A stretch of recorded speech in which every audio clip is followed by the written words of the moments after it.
Assalamualaikum.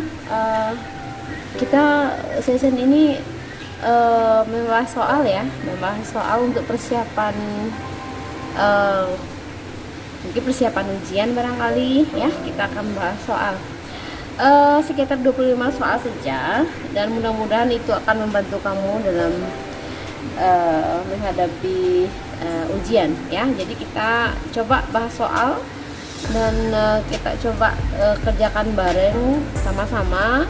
Mudah-mudahan kamu bisa memahaminya. Oke.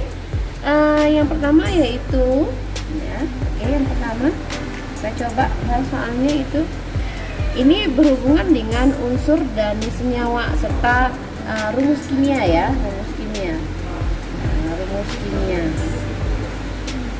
Nah, sebelum kita belajar tentang rumus kimia ini, kita tahu dulu tentang materi ya. Kita tahu kalau misalnya materi itu adalah segala sesuatu yang menempati ruang dan memiliki massa ya. Nah, materi ini dapat dibagi ya. Materi itu dapat dibagi menjadi zat tunggal dan campuran. Zat tunggal dan campuran. Nah, campuran ya. Nah, zat tunggal ini itu unsur dan senyawa. Ini pengantar ya. Kemudian kalau yang campuran itu ada yang homogen ya, dan heterogen. Ini mengulang saja. Nah, oke, kita fokus ke unsur dan senyawa ini. Nah, unsur ini adalah zat tunggal yang tidak dapat diuraikan lagi menjadi zat-zat yang lebih sederhana secara kimia. Jadi berarti dia unsur ini tidak dapat diurai ya. Zat tunggal yang tidak bisa diurai lagi atau diurai. Nah, jadi dia contohnya itu misalnya oksigen, misalnya hidrogen ya, misalnya karbon. Nah, itu zat tunggal yang ada di sistem periodik unsur gitu ya. Kemudian kalau senyawa berarti gabungan dari beberapa unsur ya.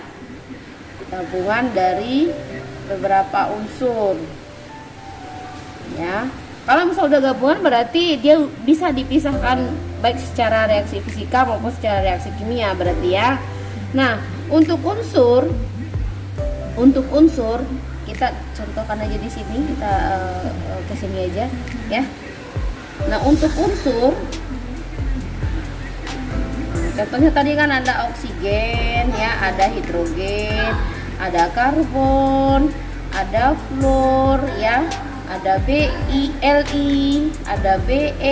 Nah, ini kan unsur ini ya kan, zat tunggal itu dia tidak dapat diurai begitu. Nah, kalau misalnya dia menjadi senyawa, dia harus bergabung baik itu yang logam dengan non logam atau sesama logam atau sesama non logam ya. Unsur kita ada logam, ada non logam, ada metaloid juga ada gitu kan. Kalau di sistem periodik unsur kamu lihat kalau misalnya yang logam itu yang sebelah kiri, kalau yang non logam itu yang sebelah kanan gitu ya. Oke. Nah, contoh misalnya rumus kimia itu apa gitu ya. Kita contohkan misalnya air. Nah, contohnya misalnya air nih. Nah, air ini terbentuk jika ada 2 hidrogen dan 2 hidrogen ditambah 1 oksigen. Nah, maka terbentuklah dia H2O. Nah, ini adalah rumus kimia dari H2O atau air gitu ya. Kemudian kita coba misalnya garam. Ini bahan yang ada di dapur. Nah, garam itu terbentuk jika ada 1 molekul Na natrium ditambah 1 molekul oksigen, klorin ya, klorin maksudnya Cl, maka dia menjadi NaCl, klorin ya. Oke, ini adalah rumus kimia ya. Rumus kimia dari air adalah H2O, sedangkan garam adalah NaCl ya. Oke, rumus kimia. Oke, soal nomor 2. Nah, kalau soal nomor 2 ini itu diambilkan dari alat-alat kimia, alat-alat yang ada di labor, alat yang ada di labor ya, yang ada di labor kimia kita. Nah, apa aja alat-alat yang ada di labor kimia kita? Nah, kita lihat ini. Kalau misalnya yang ini ya, ini biasanya ini labu ukur. Kemudian labu didih juga ada. Kalau labu didih dia bulat bawahnya, ini labu ukur karena ada di sini skala ya. Kemudian Erlenmeyer. Nah, ini kamu pasti juga pernah nih ketemu sama Erlenmeyer atau gelas kimia ya. Ini paling sering nampak begitu ya, dipergunakan begitu ya. Nah, gelas kimia ini juga ada skala atau ukurannya, ada yang 250 mili, ada yang 500 mili, ada yang 1000 mili, tergantung kita menggunakannya yang mana begitu ya.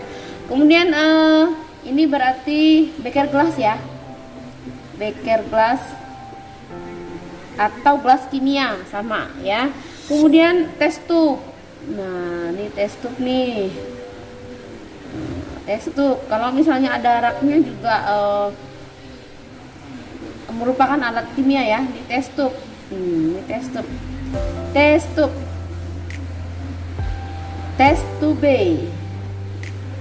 ya, ini test tube. Nah, ini test tube ini. Jadi kalau nanti kamu ingin menguji zat apa begitu kan, masuk sini untuk pembakaran juga bisa begitu kan. Kemudian ada lagi alat yang ada di labor, yang sering juga ada di labor, yaitu pipet tetes. Nah, pipet tetes ya, pipet tetes. Nah, pipet tetes ini mengambil zat yang bertetes nih. Nah, pipet tetes.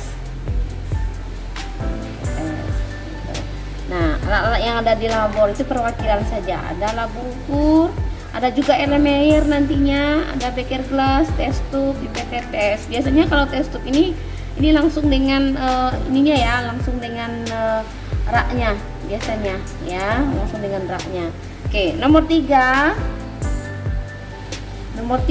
yaitu bahan yang ada di labor. Nah, bahan atau zat ya, bahan atau zat yang ada di labor, yang ada di lab kimia ya. Nah, di lab kimia itu kan tempatnya itu kan ada gambar-gambar. Nah, itu ada penandanya begitu ya, ada aturan pakainya atau ini dipergunakan untuk apa begitu ya. Kemudian fungsinya apa begitu ya. Oke, kita coba satu-satu. Kalau misalnya gambarnya, misalnya ini gambarnya nih, ada tangan nih ya, ada tangan ya. Nah, kemudian ada tetesan air seperti air begitu ya. Itu menandakan zat kimia itu bersifat korosif ya, korosif. Jadi tidak boleh terkena tangan begitu maksudnya ya. Kemudian ada gambar juga tengkorak. Nah, ada gambar tengkorak, ini ya. Biasanya ini bersifat beracun atau toksik, ya. Kemudian ada gambar misalnya terbakar gitu ya, atau misalnya apa ini ya, gambar seperti ini ya, itu flammable biasanya, flammable ya, mudah meledak begitu. Kemudian ada tanda silang begini, tanda silang kayak gini ya, tanda silang kayak gini. Oke, tanda silang kayak gini ya. Ini biasanya iritan ya. Ini biasanya simbolnya iritan. Iritan. Oke. Ini iritan berarti. Oke. Nah, yang kemudian ada juga gambarnya seperti ini. Ada seperti api begitu. Api yang ini.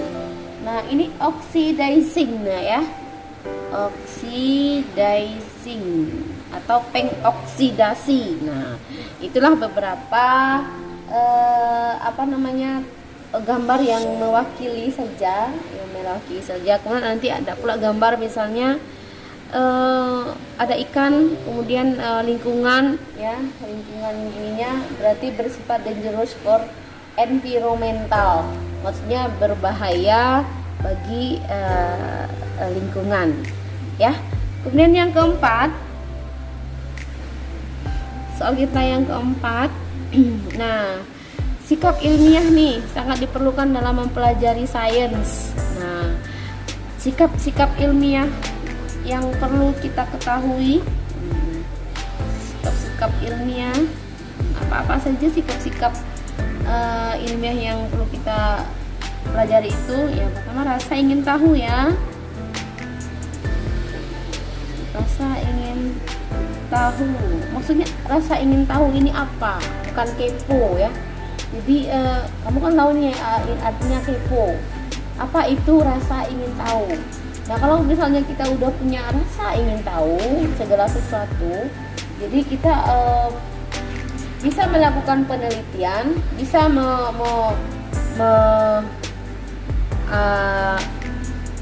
melakukan percobaan, karena diawali dengan rasa ingin tahu tersebut ya. Senang mengajukan pertanyaan tentang objek dan peristiwa itu gitu ya. Kemudian yang keduanya kritis, bukan dalam kondisi kritis maksudnya ya. Kritis itu maksudnya seorang peneliti itu tidak langsung begitu saja menerima kesimpulan tanpa ada bukti yang kuat begitu ya. Tidak merasa paling benar sehingga harus diikuti oleh orang lain, serta bersedia mengubah pendapatnya berdasarkan bukti-bukti yang kuat jika misalnya disanggah oleh orang lain begitu ya. Kemudian objektif. Nah, objektif ya, objektif ini sikap itu melihat sesuatu bagaimana adanya objek itu. Jadi menjauhkan keinginan pribadi dan tidak dikuasai oleh pikirannya sendiri. Dengan demikian mereka dapat mengatakan secara jujur dan menjauhkan kepentingan dirinya sebagai subjek. Berarti tidak dipengaruhi oleh keinginan atau tidak dipengaruhi oleh pikiran dia sendiri. Dia harus objektif gitu, sesuai dengan kenyataan begitu ya. Kemudian sikap ingin menemukan. Menemukan. Sikap ingin menemukan ini berarti kalau misalnya udah ketemu dengan suatu masalah, dengan suatu penelitian, ada rasa pengen menemukan jawaban gitu ya. Kemudian menghargai karya orang lain. Nah, ini sekarang penting ya, nggak ada jiplak-jiplak ya, karya orang lain ya. Oke, itu udah tahu. Kemudian tekun, terbuka. Misalnya kalau misalnya ada kritik, ini segala macamnya, oke, dia mau membuka diri untuk dikritik. Kemudian tekun ya, tekun itu maksudnya dia disiplin. Kalau dia harus menyelesaikan apa yang sudah dimulainya, begitu ya. Oke, soal nomor 5. Jadi sikap-sikap ilmiah ini adalah rasa ingin tahu, kritis, objektif, ingin menemukan, menghargai karya orang lain, dan tekun serta terbuka. Ya. Sekarang nomor 5. Variabel. Nah, kita kalau misalnya melakukan penelitian ada variabel nih. Ada variabel. Variabel itu ada variabel kontrol, kemudian ada variabel terikat. Oke. Nah, untuk variabel yang mempengaruhi variabel yang lain itu biasanya disebut dengan variabel kontrol ya. Dia yang mempengaruhi variabel terikat ini. Jadi berarti dia yang kontrolnya dari variabel terikat begitu. Ya. Oke, nomor 6. Perubahan materi itu ada 2 ya. Perubahan kimia dan fisika itu kemarin udah kita buatkan videonya, kamu ada tugasnya itu. Kemudian ciri-ciri perubahan kimia itu, nah ini kalau perubahan itu kan ada 2 nih ya, perubahan kimia dan perubahan fisika. Oke. Kalau perubahan kimia itu ciri-cirinya apa saja begitu ya. Ada munculnya berubah warna, ada gelembung misalnya, ada perubahan suhu, ada endapan, kemudian apalagi ada perubahan warna, gelembung, perubahan suhu, mungkin dari yang dingin menjadi panas gitu kan, ada endapan, ada mungkin perubahan bau, mungkin perubahan bau ya, mungkin dari zat itu misalnya ada yang berbau jika digabungkan dengan zat yang ini begitu ya. Dan perubahan fisikanya itu namanya fisika tidak ada terjadi ini perubahan barangkali ya secara fisiknya, mungkin dari padat mungkin mencair, contoh seperti es ya, dia hanya mencair saja dari perubahan wujud saja, berarti ya tidak terlalu banyak signifikan yang ada di perubahan kimia ini ya. Jadi nanti ada ciri-ciri perubahan kimia apa-apa saja begitu ya. Oke, nomor 7. Nomor 7 itu nomor 7 itu pertolongan ya. Pertolongan pertama, pertolongan atau keadaan darurat di labor, penanganan ya, penanganan di labor. Pertolongan pertama, jika tangan terkena zat ya, zat di lab. Jika kamu misalnya lagi ada praktikum nih, kemudian tangan kamu kan lagi ini ya, lagi ada tersentuh atau terperciki oleh teman tidak sengaja. Nah, pertolongan pertama itu apa? Biasanya pertolongan pertama yang akan dilakukan itu tangan itu harus dialiri air ya, air mengalir ya. Jadi apa namanya itu, jangan sampai jangan sampai dilap-lap dulu maksudnya. Jadi dikasih pokoknya harus di tangan itu harus dibawa dulu ke misalnya ke keran air, kemudian disiram dengan air mengalir supaya meredam kalau misalnya panas begitu ya. Kemudian baru biasanya itu dikasih pasta gigi ya, odol. Jadi dilumuri tangan itu, atau bisa juga dengan susu gitu ya, susu encer, susu cair itu, kemudian dibaluri tangan yang terkena zat kimia itu.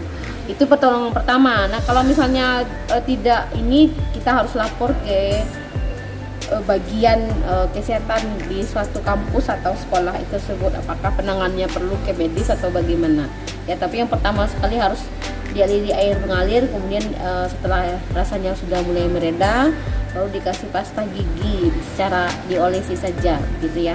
Oke, nomor 8, ini ada nih percobaan nih, gelas pertama nih, kemudian nih gelas kedua nih ya. Nah, kemudian dikasih gula, masukkan gula ke dalamnya. Ada gula nih. Ini juga ada gula nih. Nah, ini tidak diaduk. Tidak diaduk. Ini diaduk. Ini diaduk. Menurut kamu kira-kira mana yang lebih atau apa yang mempengaruhi kelarutan gula tersebut terhadap air, ya, terhadap air. Nah, pengaruhnya mana yang mempengaruhi? Mana yang mempengaruhi ya? Mempengaruhi kelarutan si gula, apakah yang tidak diaduk atau yang diaduk. Nah, apa yang mempengaruhinya? Apakah suhu, apakah pengadukan, apakah sendok, atau gula itu sendiri barangkali, atau si air itu sendiri, ya. Oke, nomor 9.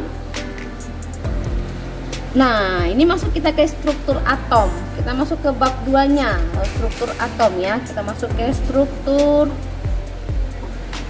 atom. Oke, partikel penyusun atom. Nah, penyusun atom. Apa aja sih kemarin partikel penyusun atom itu? Ada 3 kalau nggak salah saya. Apa saja partikel penyusun atom itu? Ya, apa saja? Oke, elektron, kemudian proton, dan neutron. Ini jangan lupa lagi ini partikel penyusun atom itu, ya. Yang elektron itu apa? Yang proton itu apa? Ya, kamu udah tahu kemarin itu. Kalau yang elektron ini apa? Yang proton ini apa? Yang neutron ini apa? Ya, sudah tahu ya. Ingat lambang dari suatu unsur itu, mana yang nomor atom, mana yang nomor massa. Masih ingat ya? Lambang dari suatu atom itu, ini A, ini Z. Nah, ini apa? Ini nomor massa. Yang ini nomor atom. Nah, atau nomor ya, nomor atom, atau sama juga dengan proton. Nah, ingat itu ya. Oke. Nomor 10. Bagaimana kita menentukan isotop? Nah, isotop. Contoh dari isotop kemarin itu saya sudah buatkan. Karena sesama isotop itu adalah nomor atom sama massa berbeda. Ya, isotop itu kemarin ya. Kita coba misalnya 12C6 dengan C-nya 6 juga tapi masanya beda ya, 13. Kemudian C6 masanya 14. Yang ini adalah isotop ya. Yang ini adalah isotop ini. Isotop. Kalau isobar bagaimana? Nah, isobar kamu juga harus paham itu kemarin. Kalau isobar itu contohnya isobar itu misalnya 19 masanya 40 dengan Ca 20 40. Jadi ininya yang sama ya. Ininya yang sama. Nah, ini yang sama. Ini adalah isobar. Apanya yang sama? Masanya yang sama. Massa yang sama. Tapi atomnya, nomor atomnya berbeda. Kalau neutron kemarin, isoton. Nah, ya, isoton. Nah, isoton contohnya. Kita ambil contoh misalnya apa kemarin itu ya. Ini masuk nggak ya ini ke dalam kamera? Ya, masuk. Oke, contohnya C16 13 dengan 14 N7. Nah, neutron ini berapa? Yang si C neutronnya sama dengan 13 kurang 6. Berapa itu? 7 ya. 7. Yang neutron ini berapa? 14 kurang 7. Nah, 7. Jadi sesama 7 dia.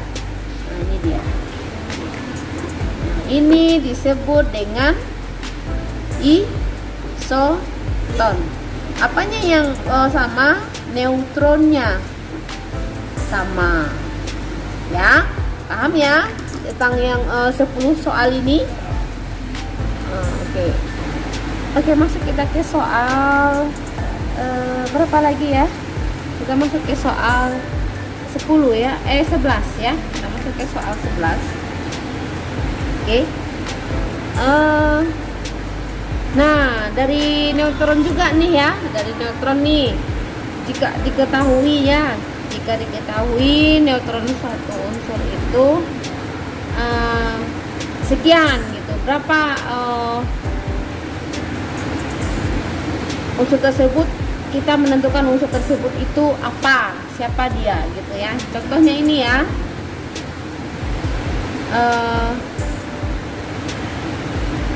Oke. Ini soalnya ya, kita cari satu-satu. Kalau misalnya yang Li plus ini berarti masanya 7, protonnya berarti 3, elektronnya karena ada plus 1 di sini, berarti si elektronnya ini sama dengan 3 dikurang 1 sama dengan 2. Ingat, ini videonya sudah saya sharekan juga ya. Kemudian neutronnya berarti 7 dikurang 3. 7 dikurang 3 sama dengan 4. Ya, itu neutronnya. Oke. Kemudian yang oksigen itu massa sama dengan 16, proton sama dengan 8, elektronnya sama dengan 8 ditambah 2 berarti 10, karena dia ini minus ya, ini minus. Kemudian neutronnya sama dengan 16 dikurang 8. Berapa itu 16 dikurang 8? Adalah 8 ya. Kemudian yang 23 Na. Nah, masanya sama dengan 23, protonnya sama dengan 11 ya. Elektronnya sama dengan, ini bermuatan ini, berarti plus 1 ini dikurang 11 kurang 1 sama dengan 10.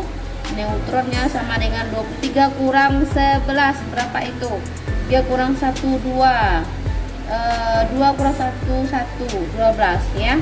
Kemudian si Ca. Nah, Ca ini berarti masanya sama dengan 40, protonnya sama dengan 20, elektronnya sama dengan 20 dikurang 2. Ini kan plus ini, berarti dia dikurang ya, dia melepas, berarti 20 dikurang 2 berarti 18. Neutronnya sama dengan 40 kurang 20 berarti 20. Br min. Nah, si Br min ini massa sama dengan 80, proton sama dengan 25, elektronnya sama dengan 25 tambah 1 karena ini minus 1 di sini berarti dia 26. Nah, neutronnya sama dengan 80 kurang 25 berarti 7 dikurang 2 berarti 7 dikurang 2 berarti 5 ya. 55 ya. Oke, itu dia.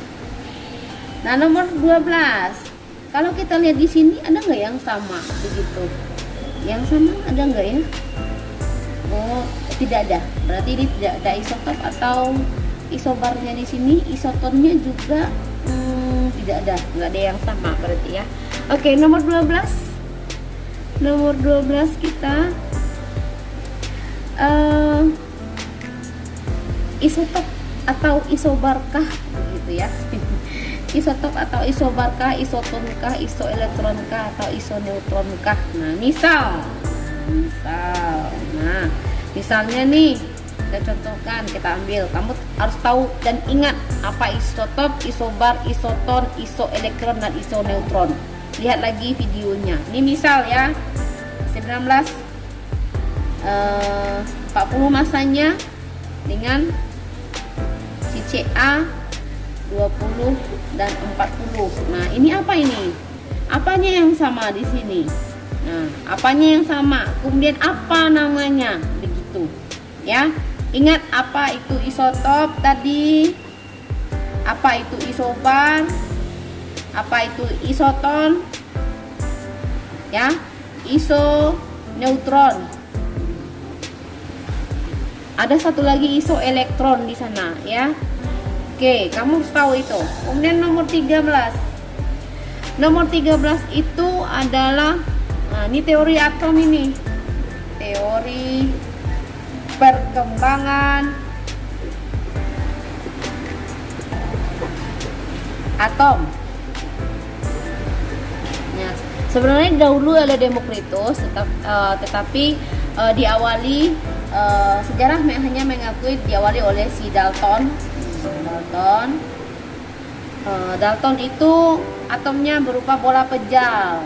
Udah selesai begitu saja. Kemudian yang keduanya ada si Thomson. J.J.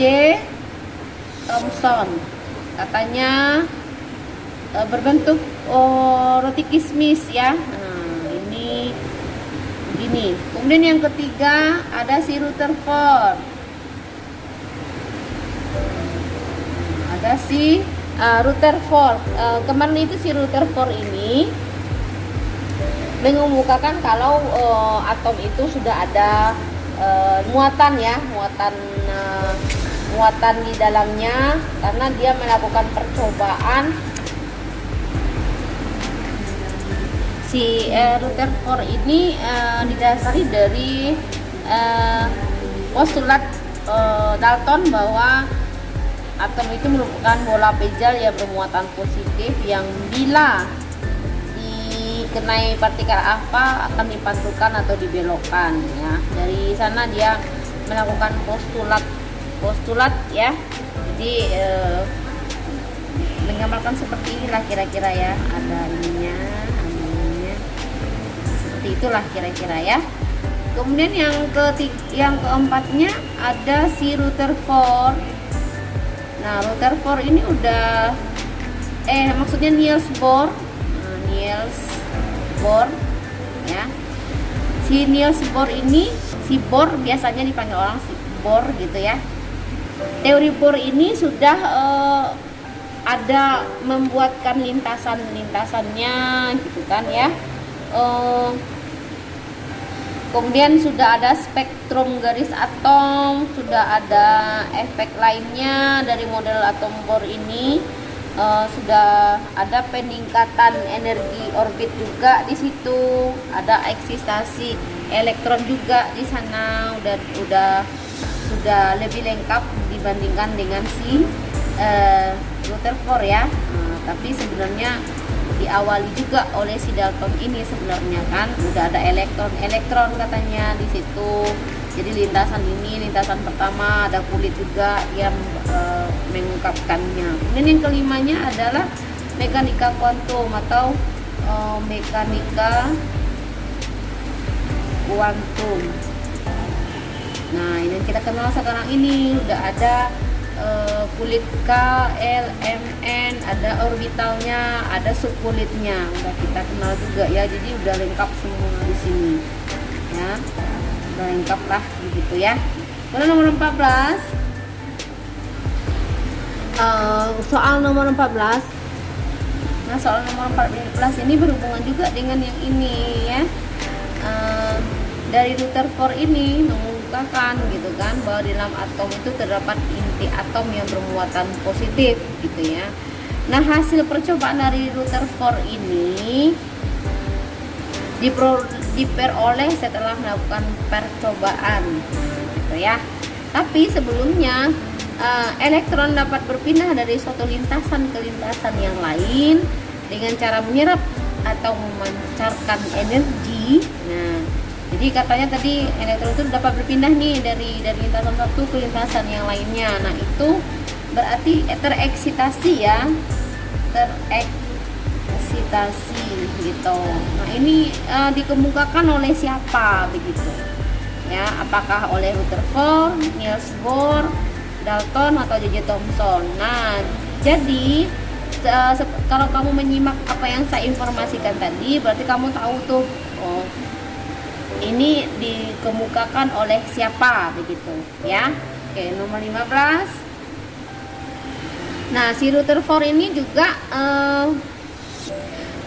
mengemukakan tadi itu ya, di dalam inti atom itu, berarti si Rutherford ini ya, di dalam inti atom itu kan bermuatan positif tuh. Kemudian hasil tersebut diperoleh berdasarkan percobaan apa, menggunakan apa dia percobaan si Rutherford ini ya.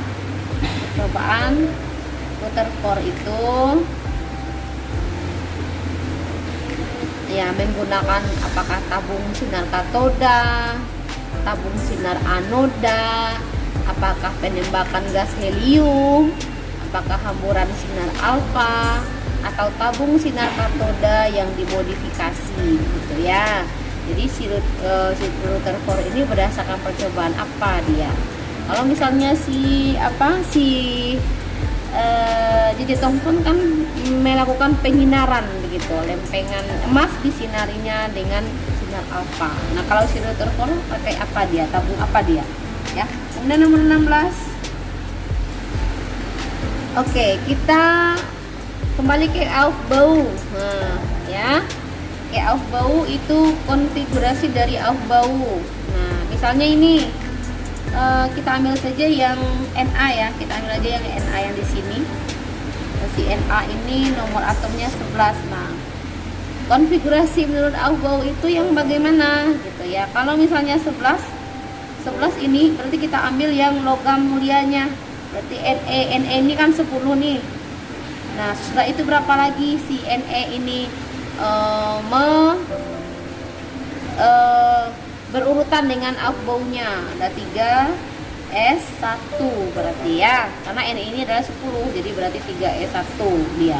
Kalau misalnya 3s1 begini, berarti dia elektron valensinya adalah berapa itu? Ya, 1 ya, karena terakhirnya adalah 1 di sini. Ya, jadi si ini adalah termasuk aturan Aufbau. Ya, kalau misalnya aturan kulitnya bagaimana? Nah, aturan kulitnya Lm K11Na. Ini berarti kalau misalnya kita urutkan seperti ini, si 11Na ini 1s2, 2s2, 2p6, ini baru 10, 3s1. Nah, ini dia ya. Kalau misalnya kita dikulitkan, kulit Lm ya, dikulitkan ini 1 berarti isinya 2, di L ini kulit keduanya berisi berapa ini? 6, 7, 8. Nah, ini dia, berarti ini 8, kulit ketiganya berisi 1, jadi elektron valensinya adalah 1 ya. Oke, ini contoh ya, contohnya mungkin unsurnya lain, beda kali ya. Oke, nomor 17 konfigurasi. Nah, misalnya ditentukannya nih konfigurasinya si X misalnya nih ya. Misalnya ini kalau Ne berarti 10 ya. Ne. Kemudian lanjut dia 3s2. Nah, berapa itu? Kalau dikonfigurasikan berarti 1s2, 2s2, 3s2, berapa 2p6, 3s berapa itu? 10. 3s2 di sini ya, 3s2. Berarti nomor atomnya berapa itu? 2 ditambah 2 4, tambah 6 10, tambah 2 12. Berarti X-nya ini nomor atomnya adalah 12 ya. Itu nomor atomnya 12. Kalau misalnya kulitnya berapa? Kulitnya nih. Oke, kulit pertamanya 1, kulit keduanya 8, kulit ketiganya adalah 2. Ini kulit kedua 1, ini kulit ketiga. Jadi elektron valensinya berapa ini? Sama dengan 2 ya, Ne ini. Kalau misalnya 12 berarti kita tahu ini berarti adalah Mg. Nah, Mg ini golongan 2A ya. Paham ya? Oke. Nomor 18. Nah, kita masuk ke nomor 18. Oke, ini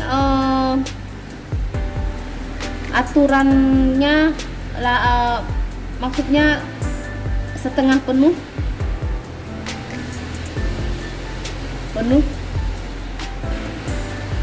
dan penuh ya.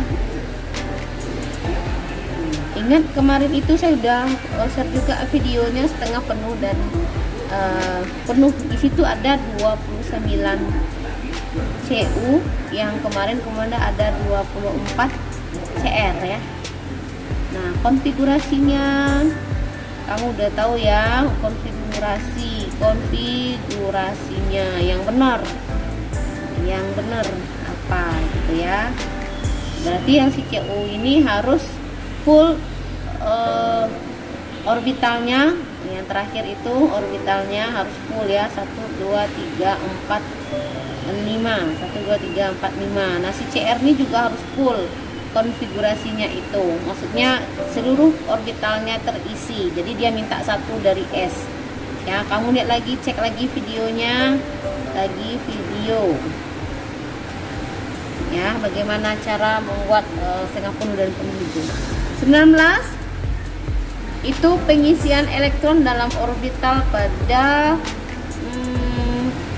kita contohkan saja, misalnya ini ada larangan Hund dan aturan Hund dan larangan Pauli ya. Misalnya 8 oksigen misalnya ya.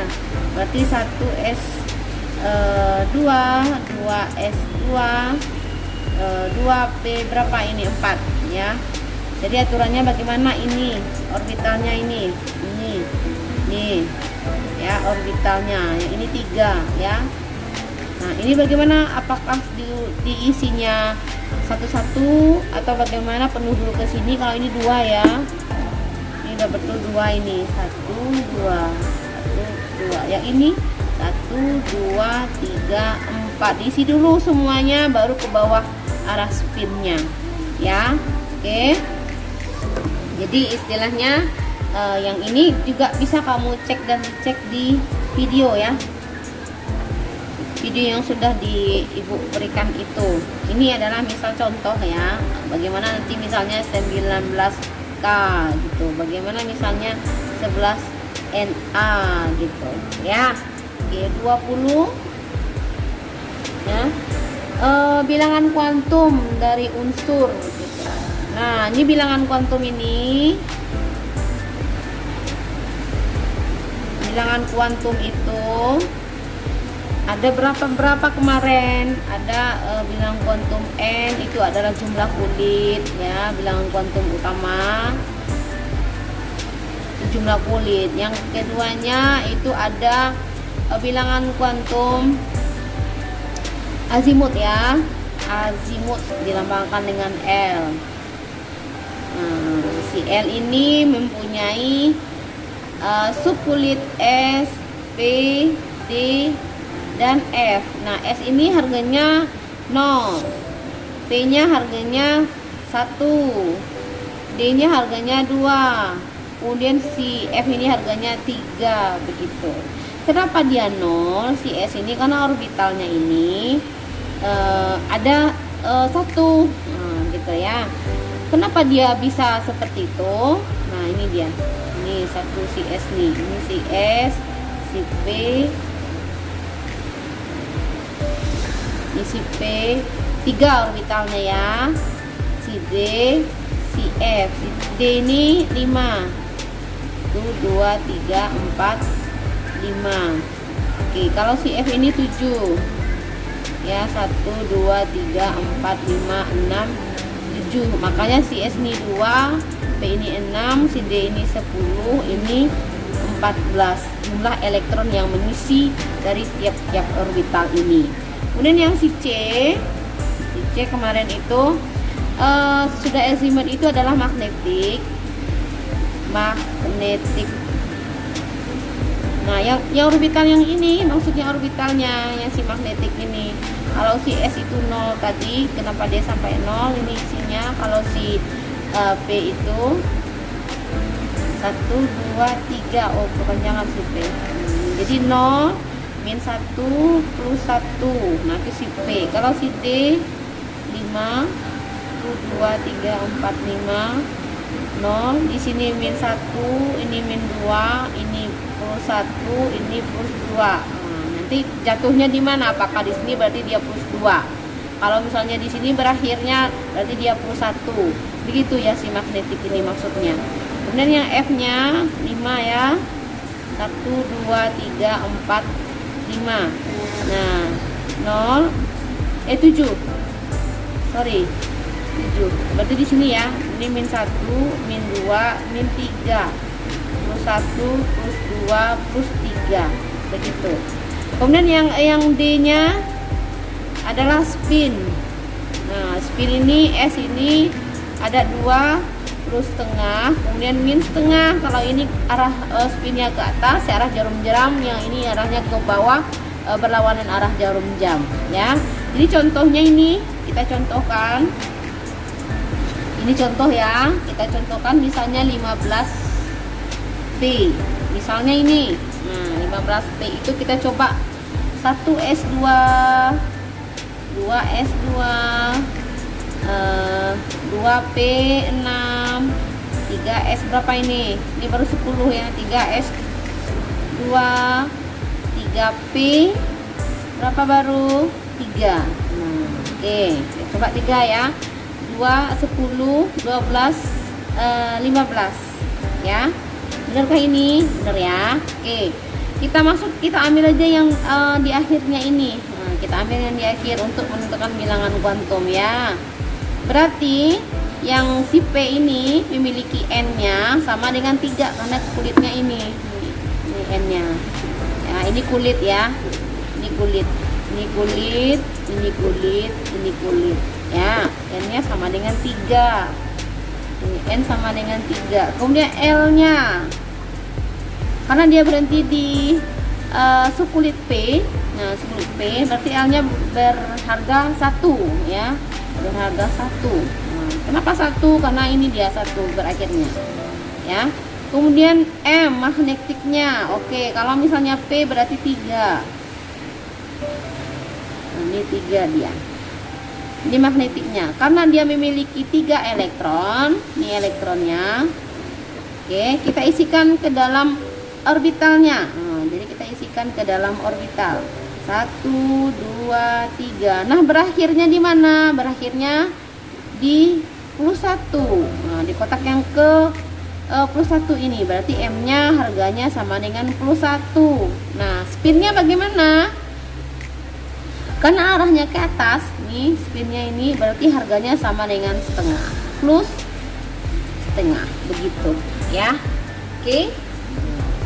Kemudian kita lanjut ke soal nomor 21. Nah, bagaimana kalau nanti yang contoh ini misalnya 11 Na misalnya ya, atau misalnya 10 Ne misalnya ya. Coba kamu latihan ya. Kemudian nomor 21, larangan Pauli. Ini ya. Ingat lagi larangan Pauli, makanya videonya harus ditonton jika kamu mengerti ya. Larangan Pauli itu berisi aturan yang mengikat salah satu bilangan kuantum. Nah, bilangan kuantum mana yang diikat oleh si Pauli itu? Ya. Kalau si larangan Pauli itu kemarin kan istilahnya, larangan Pauli itu kemarin itu mengemukakan bahwa tidak ada 2 elektron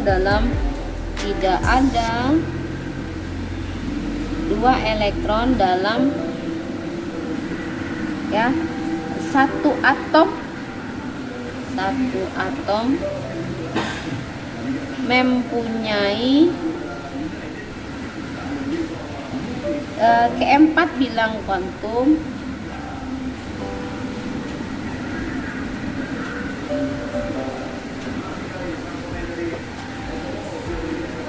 yang sama.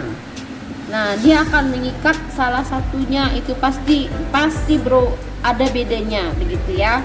Kamu cek dan dicek lagi videonya ya, larangan Pauli itu. Apakah dia mengikat bilang utama, azimut, magnetik atau spin ya. Oke, nomor 22. Nomor 22 itu pada bilangan kuantum azimut terdapat subkulit S, P dan F. Nah, orbital pada subkulit D berjumlah berapa begitu. Nah, ini kan udah ini ya, subkulit kita.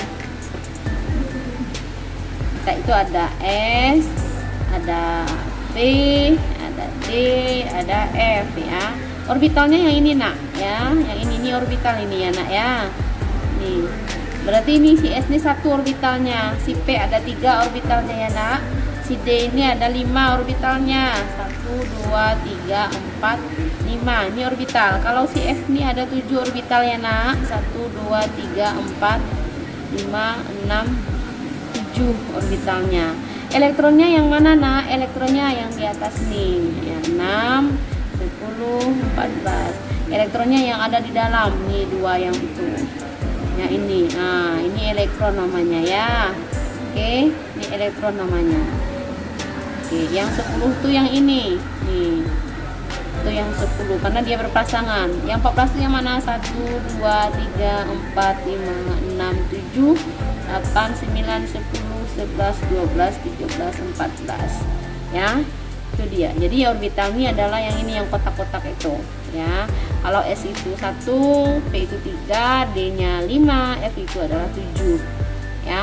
Oke, kemudian 23 ya, nomor 23 untuk menentukan periode dan golongan itu kemarin periode dan golongan. Nah, ingat, elektron valensi suatu unsur itu juga menentukan golongan suatu unsur ya. Elektron valensi suatu unsur juga menentukan golongan suatu unsur. Kita contohkan saja misalnya 12 Mg, misalnya 12 Mg ya, misal konfigurasinya 1s2, 2s2, 2p6, 3s2. Ini misal ya nak ya. Ini misal. Nah, ini di berakhirnya di sini ya nak. Kita ambil yang terakhir ya. Akhir di sini. Yang ini karena kulitnya 3, nah, N-nya sama dengan 3. Kemudian dia berakhir pada subkulit S2. Itu ada aturannya kemarin. Kalau misalnya dia berakhir pada S1, aturannya ya. Silakan kamu lihat di video sebelumnya. Jika berakhir pada S1, nah ini kan kita berakhir pada S2. Kalau S1 berarti dia golongan 1A. Ingat ya, kalau dia berakhir pada S2 berarti dia golongan 2A ya. Oke, berarti kalau misalnya N sama dengan 3, ini berarti kulit. Ya, kulit berarti dia perioda. Nah, berarti dia si 12 Mg ini golongan 2A, ini 2, golongan 2A karena subkulitnya S. Subkulit S itu pada golongan A dianya. Dan perioda 3. Nah, lihat di sistem periode unsur benar atau tidaknya ya. Oke, nomor 23. Jadi kita masuk ke soal nomor 24. Ini berandai-andai, soal nomor 24 ini berandai-andai ya. Jadi dia ada di kulit, misalnya kulit pertama, kulit kedua, kulit ketiga ya. Kulit pertama kemarin itu kita maksimalnya unsurnya atau elektronnya itu ada 2 ya. Kalau kulit pertama itu, nah ini ada 2 ini kulitnya. 2.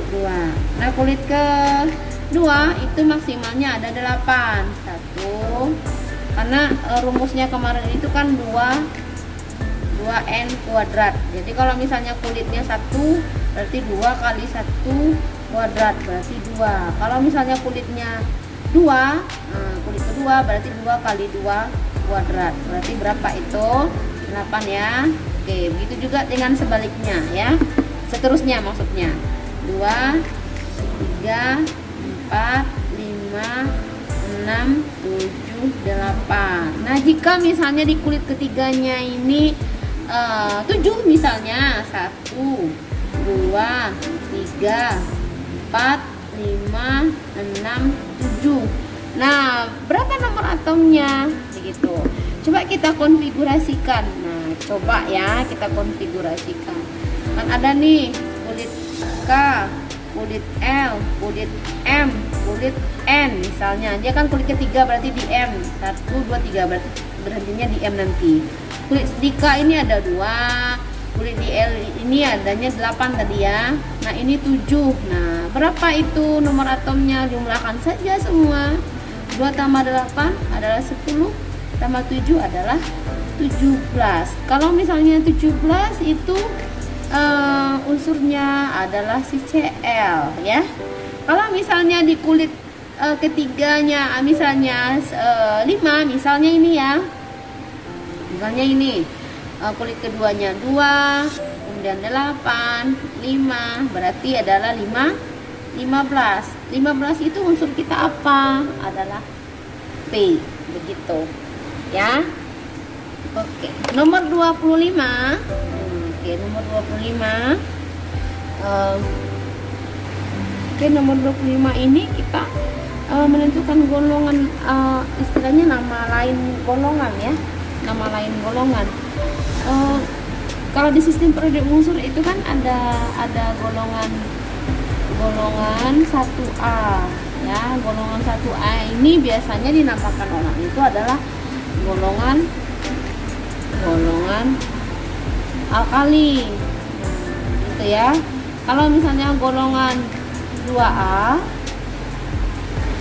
itu golongan alkali tanah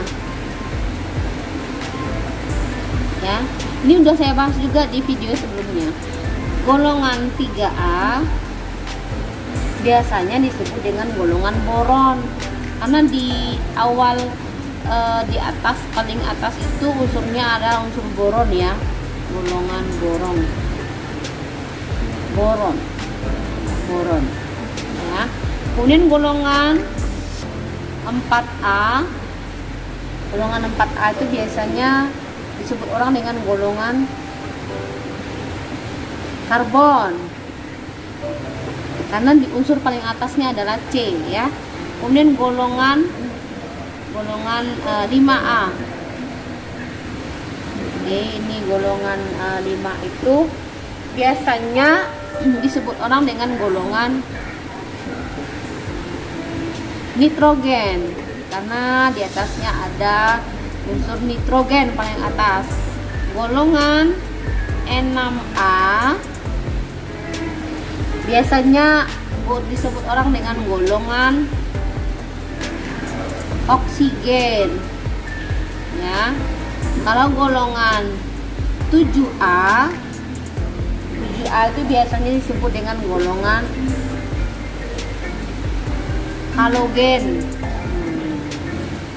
halogen ya. Nah, golongan 8A, nah ini yang istimewa ya. Golongan orang kaya biasanya, kalau saya sekolah dulu, ini golongan